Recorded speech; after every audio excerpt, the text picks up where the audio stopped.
Hi,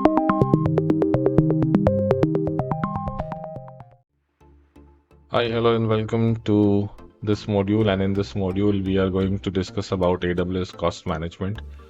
So, when we start working on our labs, we will have to spin out various resources and check out for various tasks that we are going to perform using our account. But then at the same time, we also need to be cognizant of the fact that we don't incur too much spend, and we will need to have an awareness around uh, the way the AWS resources are charged back to us. And in addition to that, AWS offers something that is called the free tier, and we will deep dive into the free tier topic and understand what is free tier. Basically, what free tier gives you is that you can avail certain services with certain terms and condition that AWS imposes, and if you do so, you can incur no spends while you can go on carrying out your learning activities without incurring any charges. And so AWS gives out a lot of resources under the free tier category. The category works like this: that say if you have an EC2 instance, you can use certain type of EC2 instance up to say 750 hours every month for 1 year from the date that you have signed up with a free tier account. So free tier account is no different than normal account sign up. So free tier is available to you with your personal account. So that is one way around checking the cost with awareness around the free tier users.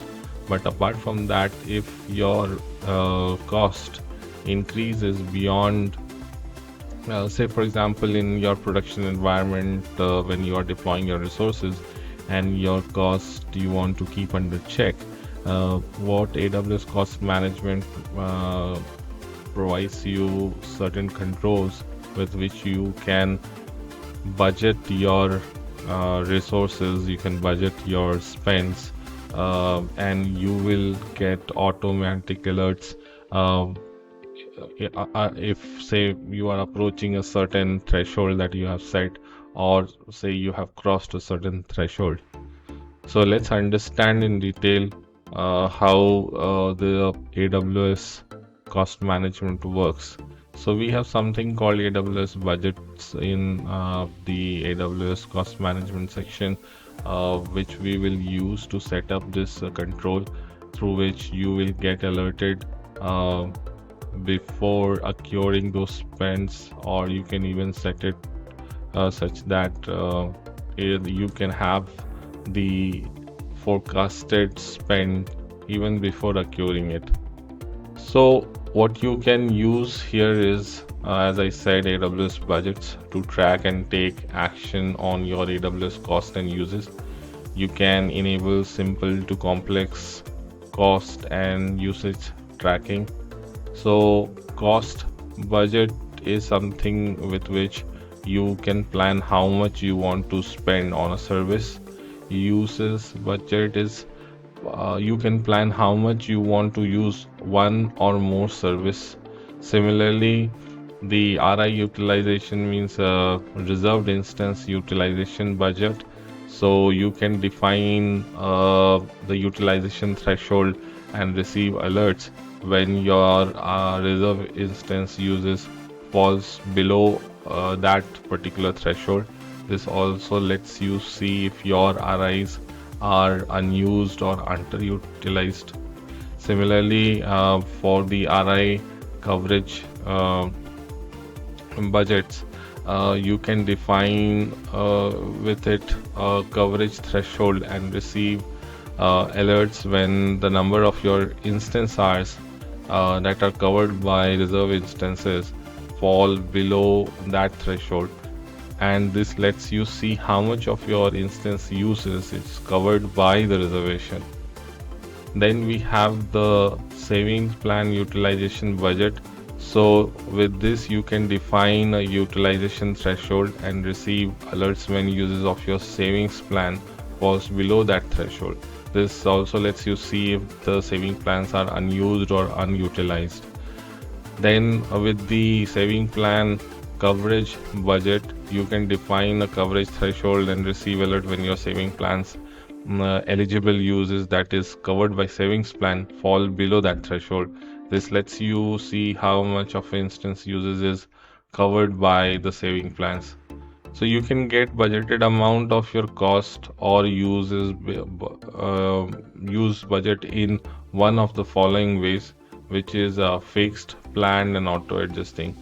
Now, with a fixed budget, you can monitor the same amount every budget period. For example, you can use a cost budget with a fixed method to monitor your cost against, say, $100 every budget period.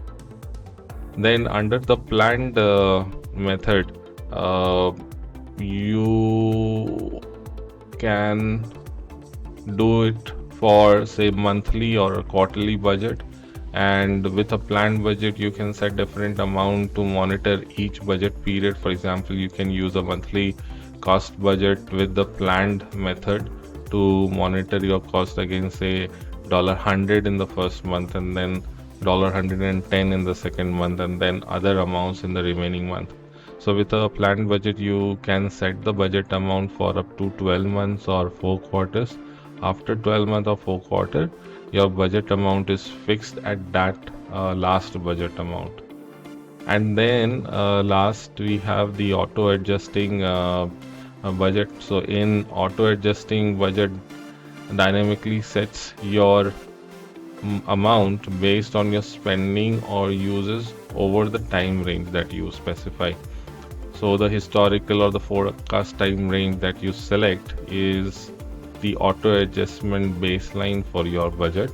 So for example, you can create an auto adjusting cost budget with say a baseline time of last 6 months. In this scenario, if your average spending each budget period in the last 6 months was, say, $100, your auto adjusted budget amount in the next period is going to be $100. So that is how it works.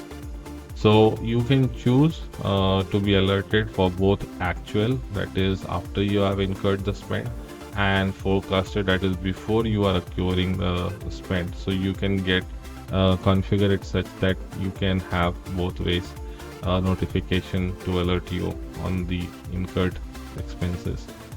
So AWS budget information is updated 3 times a day, and the interval is 8 to 12 hours after the previous update. So in that cycle, you will start receiving the alerts. Now, what we will see in the lab session is creating a cost budget. We can follow these steps to create a cost budget, but I would directly jump onto the account and get started with setting up the cost budget for you. So let's move on to the console, and here what we'll do is that we will jump to budgets, and you can create a budget. Now there are various templates available here, like for example, zero spend budget. Create a budget that notifies you once your spending exceeds 0.01 cents, which is above the AWS free tier limits. Now we'll understand what is free tier here. Okay, so let's move on. So if you go to aws.amazon.com/free, you will end up on this page, which is a resource that explains you everything about the free tier and the users policies and everything. So once you have created your account, and before you are setting out to go into your lab sessions and tasks, I recommend that you go through this portal carefully and understand how the free tier works. So what is free tier? Basically, AWS provides you free of cost AWS uses for certain services and categories for 1 year or 12 months from the day that you have signed up for the account, and the condition varies from service to service. So if you scroll down, here you can see that under compute, if you are using Amazon EC2, it promises 750 hours of free uses per month, and that holds valid for 12 months from the date you signed up for this account. But there is a hidden condition that it's not that you can just go and launch any instance type. You will have to make sure that you are using only T2 micro or T3 micro. So if you are restricting your use to 750 hours of collective EC2 users per month, and you are only launching T2 micro or T3 micro, you can rest assured that you are not going to incur any spend for next 12 months. Similarly is the case with other services as well, where you can see that this is for the database. So RDS database 750 hours every month is free for you to use, and the condition being that you only use DB-T2 micro and T3 micro or T4G micro. So these are some terms and conditions which you should be well aware of before you get started with your lab sessions.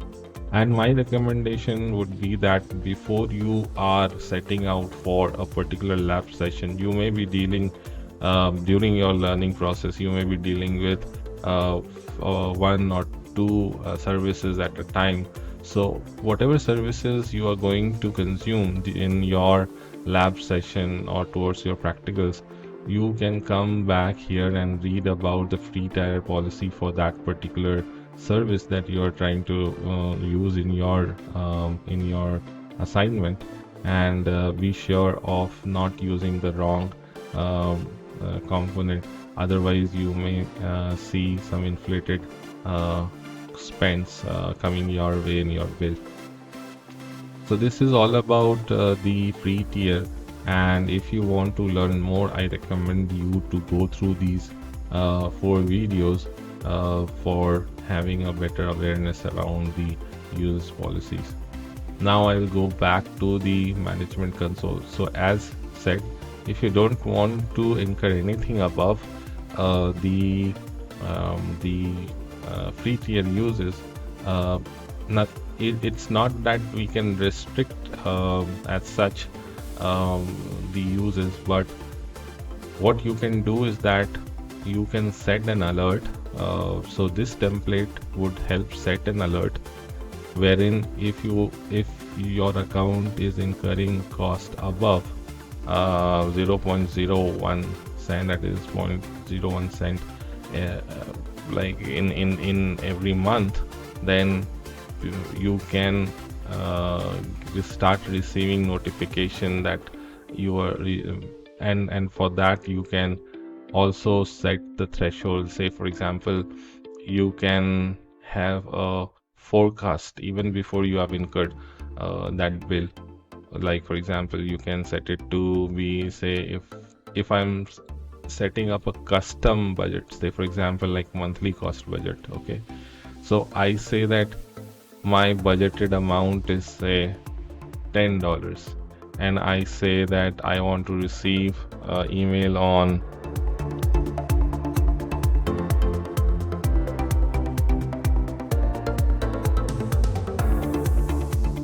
you can use up to 10 email address comma separated here.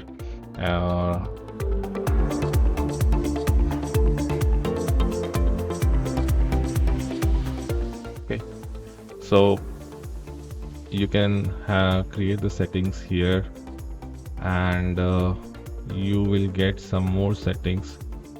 We can go on creating this budget, and then we go and click here and then go and edit. So you can click on the alerts, and here if you see you can edit these settings here. Say for example, when are you going to receive the alert? So what is the threshold? So we say that when I am reaching 85% of the budgeted amount, which is $10. So when I have incurred say $8.5, then uh, uh, the notification would be triggered notifying you about the expenses. Now here you have two ways to um, trigger the um, notifications. One is actual and one is forecasted. The difference is that actual will send out the notification only when $8.5 has already been consumed and it is reaching to towards your threshold, that is $10. So at $8.5 your amount will your notification would be triggered. Forecasted is that based on your previous uses, the account will automatically calculate and forecast what is going to be the uses for the next month, and accordingly it will send out you the notification even before $8.5 is incurred to you. So as it says, when your forecasted cost is greater than 85% of your budgeted amount, the alert threshold will be exceeded, and that time you are going to get the notification. So there are some other ways of notification as well, like SNS alert is there, chatbot alert is there, but since we have not yet covered SNS here, so it wouldn't be prudent to get into these yet. You can set more than one type of alert here. Suppose for example you want to set up a threshold say at 70%, also you want actual, so you could set up multiple thresholds here, and you can just click on next.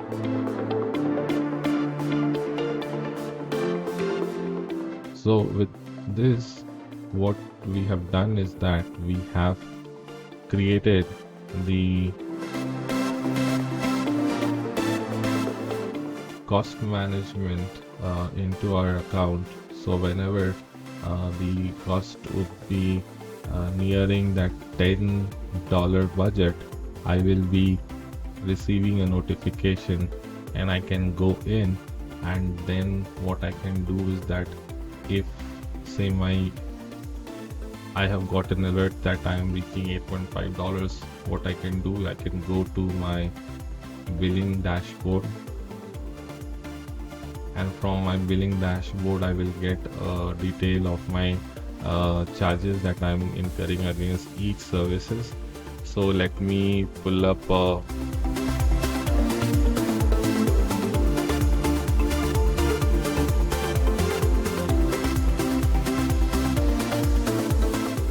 this is one of my existing account where like I am in the billing section for November.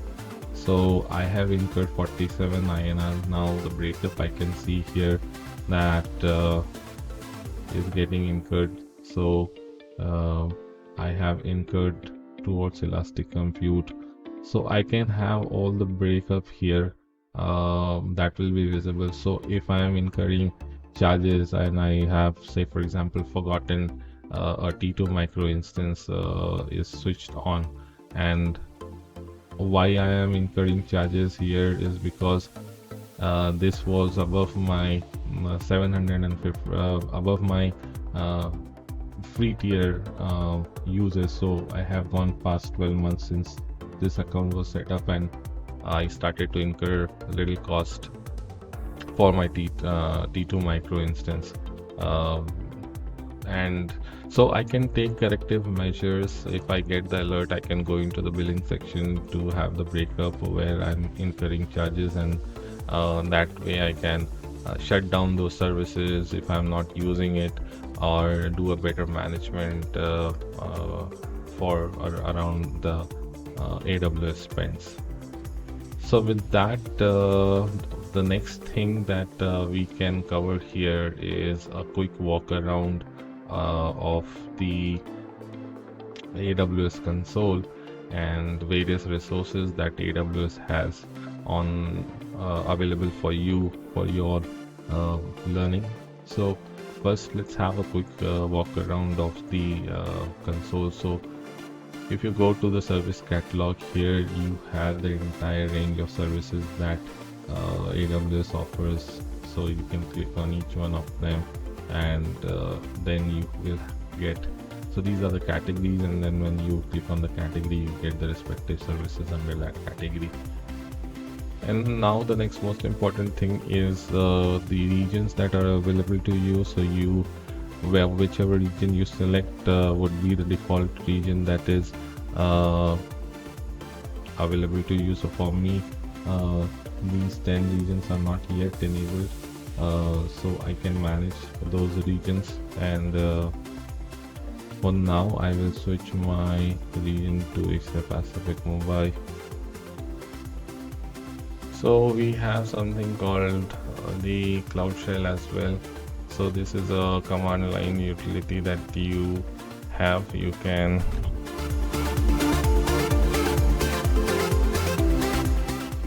run a few commands from here, like AWS.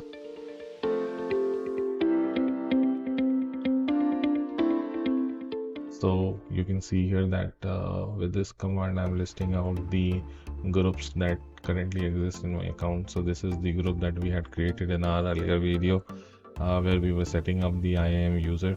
So this Cloud Shell comes in very handy when you need to run certain scenarios and certain tasks. So we'll go back for now.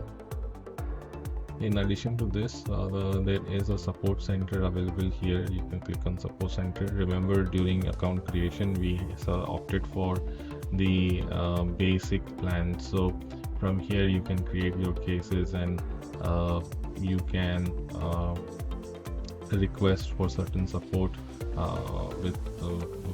from AWS guys, and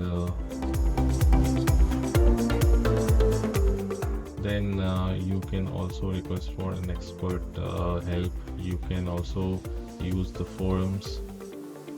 So here there are forums for various topics and things like that. So you can actually see all the queries and questions. There's a whole knowledge bank that is available for your disposal.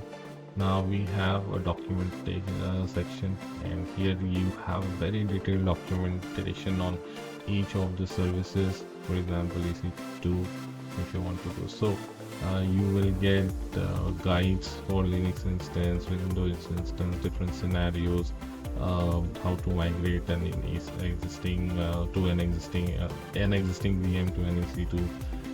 So there are various topics that are covered in this section. So this is a very helpful resource. Similarly, there are trainings that are available from AWS. So you can sign up and you can take these trainings to gain more awareness around. Some of the trainings are paid, but a lot of videos are there which are free, so you can access those resources from here. And there are some getting started resources as well, so you can use this platform to have the essentials covered as well. So these are a lot of resources that are there at your disposal to get started with your learning journey. So that is all for this video. Thanks for watching. See you in the next video.